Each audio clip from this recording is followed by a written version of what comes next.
Je vais vous parler un peu du télétravail. Tout à l'heure, il y a donc Johan Levet de WatchGuard qui vous a parlé un peu de tous ces logiciels qui étaient en mode SaaS, c'est-à-dire utilisables directement de n'importe où sur Internet. Il n'empêche qu'il y a encore beaucoup d'entreprises qui utilisent des outils de télétravail qui demandent à se connecter aux services informatiques internes de l'entreprise. Donc, j'ai envie, moi, de poser une question à tous les dirigeants ou responsables qui sont ici ce soir. En gros, 3 questions. La première, c'est est-ce que vous laisseriez vos employés partir avec les dossiers de l'entreprise? La deuxième, c'est est-ce que vous laisseriez les employés de votre entreprise garder les clés de l'entreprise sur eux? Et est-ce que vous les laisseriez faire une copie des documents importants? Je pense que la réponse à ces 3 questions serait non. Pourtant, c'est potentiellement le risque que vous prenez lorsque vous mettez à disposition un accès aux services informatiques de votre entreprise. Donc les risques liés aux données, ils sont multiples. Un petit chiffre comme ça, près de la moitié des entreprises n'envisagent pas d'équiper leurs salariés en matériel. Ça, c'est un des premiers risques. Pourquoi? Parce que si vous laissez vos salariés travailler sur leur propre matériel, ou pire encore, sur du matériel public, du type espace cyber ou autre, cybercafé ou autre, vous les laissez travailler sur du matériel qui est non connu, sur du matériel qui peut-être ne répond pas aux exigences de sécurité que vous avez vous-même en interne. Vous avez aussi un risque non négligeable de fragmentation des données. Ça veut dire que votre donnée, vous n'avez aucune assurance qu'elle reste à l'endroit où elle est traitée. L'employé va peut-être en faire des copies parce que c'est plus pratique de travailler en local sur son ordinateur. Donc vous risquez d'avoir une fragmentation, c'est-à-dire que vos données se retrouvent multipliées à plusieurs endroits géographiques. Et enfin, et ça c'est encore le pire, vous n'avez du coup aucun contrôle sur vos données et la manière dont vos données sont traitées. Donc, la première chose à faire, c'est déjà rationaliser les accès.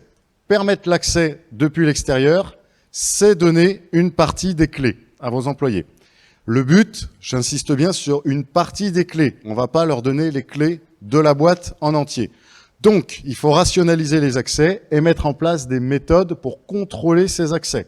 Attention, quand je dis contrôler les accès, je ne suis pas en train de vous parler d'espionner vos employés pour vérifier qu'ils travaillent bien, ni pour les espionner pour vérifier ce qu'ils sont en train de faire, mais simplement vérifier qui se connecte, quand il se connecte et à quoi il se connecte.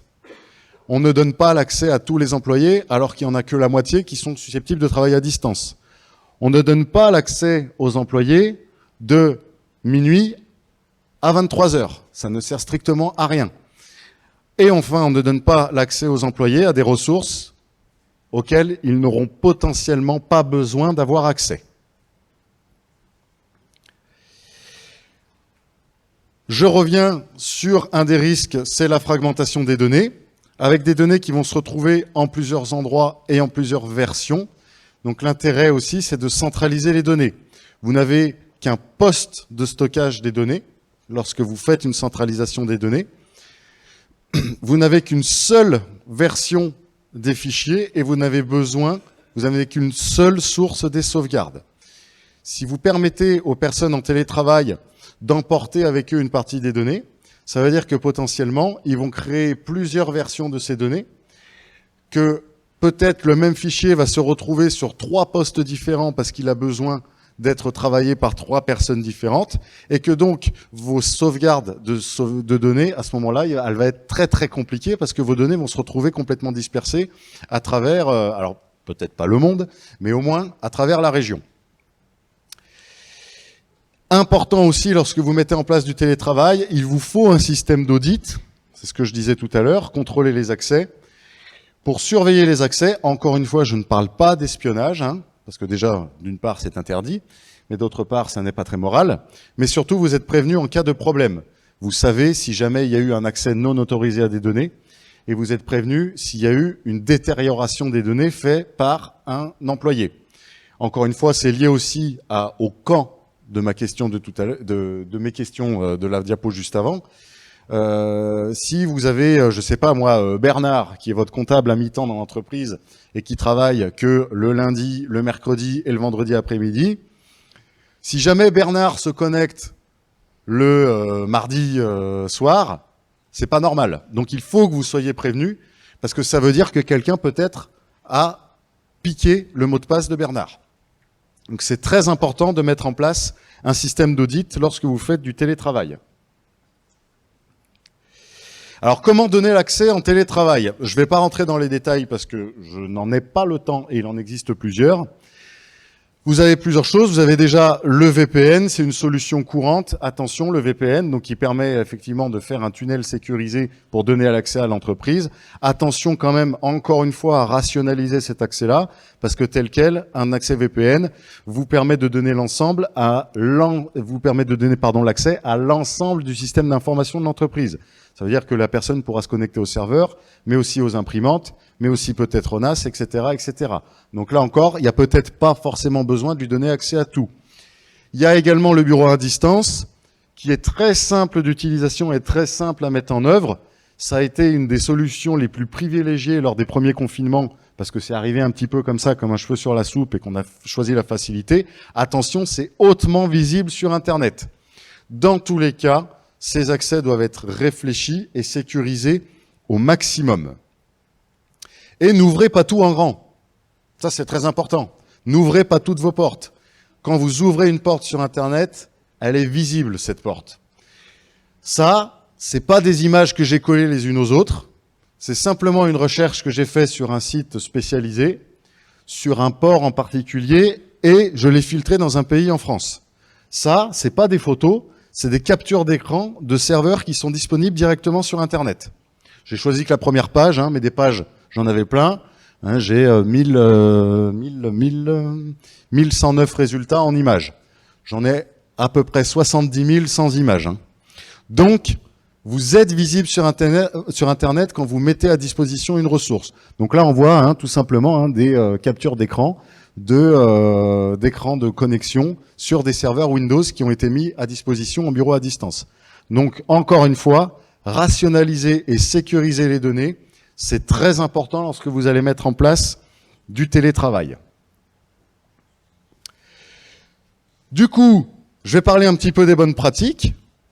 Ces bonnes pratiques-là, je les ai pas sorties de mon chapeau. J'ai décidé de vous reprendre les bonnes pratiques qui sont diffusées sur le site cybermalveillance.gouv.fr parce que je les trouve très parlantes et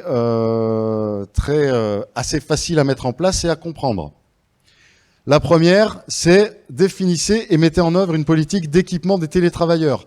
Encore une fois, si vous laissez vos télétravailleurs travailler sur leur propre matériel, vous n'avez pas la maîtrise de l'usage de ce matériel, ni si les mises à jour sont bien faites, ni s'il est bien protégé par un antivirus, ni ce que font vos salariés, et d'ailleurs, vous n'avez pas à le savoir, mais qu'est-ce qu'ils font en dehors des heures de travail. Donc, c'est très important d'équiper vous-même vos télétravailleurs avec du matériel. Maîtrisez vos accès extérieurs et sécurisez vos accès extérieurs. Quand vous ouvrez une porte, encore une fois, il est important de sécuriser l'ouverture de ces portes, de mettre un vigile à cette porte, par le biais d'un pare-feu de sécurité, par le biais de systèmes de prévention d'intrusion, etc., etc. Mais c'est très important de le faire. Renforcer la politique de gestion des mots de passe. Le mot de passe reste une des faiblesses les plus importantes dans les entreprises. Ceux qui ont participé à l'atelier, on a pu le voir, je le disais, le mot de passe, généralement, on va y mettre le nom du chien, le nom de la femme, le nom des enfants, les dates de naissance, le nom de la rue, le nom de l'entreprise. Ça n'est pas suffisant et ça peut être des choses qui sont facilement trouvables. Donc, mettez en place ou renforcez la politique de gestion des mots de passe. Ayez une politique stricte de déploiement des mises à jour de sécurité, des systèmes qui ne sont pas à jour. L'exemple a été fait tout à l'heure avec Axel. Windows 7, c'est super bien, mais c'est pas à jour. Dans les captures d'écran qu'il y avait tout à l'heure, il y avait aussi du Windows XP, donc qui est encore plus vieux. Donc, mettez en place une politique de mise à jour stricte que vous allez suivre. Durcissez la sauvegarde des données et des activités, on en a déjà parlé tout à l'heure. Utilisez des solutions antivirales professionnelles. Les antivirus gratuits sont très bien dans un cadre personnel, mais ne suffisent pas du tout dans un cadre professionnel. Donc ça encore, mettez en place des solutions antivirales professionnelles ou des EDR. Les EDR sont mieux, mais dans tous les cas, mettez en place quelque chose de professionnel. Mettez en place, ça rejoint ce que je disais, une journalisation de l'activité et une supervision de l'activité des accès externes et systèmes sensibles. Sécuriser les accès, sécuriser l'infrastructure, c'est très bien. Avoir une vision de ce qui se passe sur vos infrastructures, c'est indispensable. Il faut que vous puissiez être prévenu si jamais il y a des incidents de cybersécurité. Sensibiliser et apporter un soutien réactif à vos collaborateurs en télétravail. Votre rôle aussi, dirigeant et responsable, c'est de sensibiliser vos utilisateurs. Comme on dit, comme dit l'adage, un homme averti en vaut deux. Si vous ne faites pas de sensibilisation, forcément, ils ne sont pas forcément au courant des risques qu'ils encourent à utiliser tel ou tel outil en télétravail. Préparez-vous à affronter une cyberattaque. Je l'ai mis en gras. Ça devrait être obligatoire dans les entreprises de faire un test. Qu'est-ce qui va se passer si jamais on a un problème? Très peu d'entreprises ont encore des plans de reprise ou de continuité d'activité. C'est très important à mettre en place. Et enfin, vous dirigeants et responsables, impliquez-vous et montrez l'exemple. Faites des journées de sensibilisation, des petits cafés autour de la cybersécurité. Vous avez à votre disposition des ressources gratuitement sur le site de l'ANSSI, l'Agence nationale de la sécurité des systèmes d'information. Je vais y arriver. Profitez-en pour les mettre à disposition de vos travailleurs et surtout de vos télétravailleurs pour qu'ils puissent être des utilisateurs avertis pour pouvoir avoir une utilisation sereine de vos outils de télétravail. Merci.